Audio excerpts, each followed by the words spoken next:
بسم اللہ الرحمن الرحیم۔ فتح مکہ کے بعد حضرت محمد مصطفیٰ صلی اللہ علیہ وآلہ وسلم خانہ کعبہ میں داخل ہوئے اور وہاں موجود تمام تصویروں کو باہر نکال دیا۔ ان تصویروں میں حضرت ابراہیم علیہ السلام کی تصویر بھی شامل تھی۔ اس کے بعد آپ صلی اللہ علیہ وآلہ وسلم نے حضرت علی کے ساتھ مل کر خانہ کعبہ میں موجود چھوٹے بڑے تمام بتوں کو توڑ ڈالا۔ آپ بت توڑتے جاتے اور یہ ورد کرتے جاتے کہ حق آیا اور باطل مٹ گیا۔ بے شک باطل نے مٹ جانا تھا، یہاں تک کہ خانہ کعبہ کو شرک کی تمام نشانیوں سے پاک کر دیا۔ اس کے بعد آپ صلی اللہ علیہ وآلہ وسلم نے صفا اور مروہ پر موجود دو بت جن کا نام اوصاف اور نائلہ تھا وہ بھی توڑ ڈالے۔ مگر عجیب بات یہ ہے کہ یہ دونوں بت انسانوں کے اپنے ہاتھوں سے تراشے ہوئے نہ تھے، بلکہ یہ بت دراصل ایک مرد اور ایک عورت کے تھے جو ایک انتہائی غلیظ گناہ کا شکار ہو کر رہتی دنیا تک عبرت کا نشانہ بن گئے۔ حضرت ابراہیم علیہ السلام کو دوستو جب حکم ملا اللہ پاک کی طرف سے کہ مکہ کی طرف جاؤ تو آپ اپنے بیٹے حضرت اسماعیل علیہ السلام اور حضرت ہاجرہ علیہ السلام کو لے کر روانہ ہوئے۔ اس وقت یہاں نہ تو کوئی عمارت تھی، نہ کوئی رہتا تھا اور نہ یہاں پانی موجود تھا۔ حضرت ابراہیم علیہ السلام اپنی بیوی اور بچے کو یہاں چھوڑ کر واپس چلے گئے اور دوسری مرتبہ جب واپس آئے تو قیام نہ کیا، لیکن جب تیسری مرتبہ آپ واپس آئے تو اپنے بیٹے اسماعیل علیہ السلام کو ساتھ لے کر اللہ کے حکم سے بیت اللہ کی تعمیر کی۔ یہی بیت اللہ مسلمانوں کا قبلہ ہے جس کی طرف مسلمان منہ کر کے عبادت کرتے ہیں۔ یہ دنیا اسلام کا مقدس ترین مقام ہے۔ جب جس نے حرمت کعبہ کو پامال کیا یا اس کی کوشش کی تو قدرت کے نہ نظر آنے والے ہاتھوں نے انہیں مروڑ کر رکھ دیا اور وہ عبرت کا ایسا نشانہ بن کر رہ گئے۔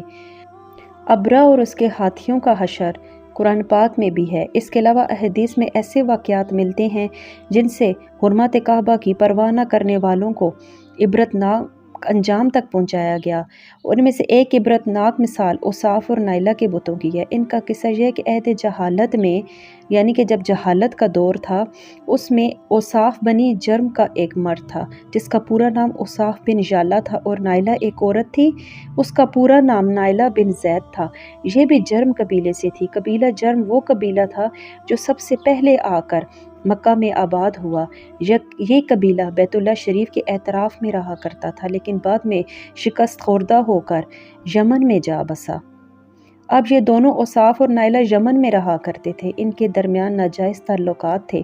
ایک مرتبہ قافلے کے ساتھ حج کرنے دونوں مکہ اور کعبہ میں داخل ہوئے۔ اس وقت وہاں کوئی آدمی موجود نہ تھا اور انہوں نے تنہائی سے فائدہ اٹھاتے ہوئے خانہ خدا میں بدفعلی کا ارتکاب کیا۔ ان دونوں پر اسی وقت اللہ کا عذاب نازل ہوا اور وہ دونوں پتھر کے بن گئے، جبکہ دوسرے لوگ خانہ کعبہ سے اٹھا کر دوسرے لوگوں نے انہیں باہر رکھ دیا تاکہ آنے جانے والوں کے لیے ان کے دردناک انجام سے ہر کوئی عبرت حاصل کرے، لیکن اس عمل کا نتیجہ کچھ اور نکلا۔ مکہ کے لوگوں نے اوصاف کے بت کو اٹھا کر صفا کے مقام پر رکھ دیا، جبکہ نائلہ کے بت کو اٹھا کر مروہ کے مقام پر رکھ دیا، اور ان کی تجویز یہ کی گئی کہ جو بھی شخص صفا اور مروہ پر جائے ان کو ایک ایک جوتا رسید کرے۔ ایک دو نسلوں تک تو یہ عمل جاری لگا، پھر لوگوں نے انہی جوتوں کی جگہ ان کو تھپڑ رسید کرنا شروع کر دیے۔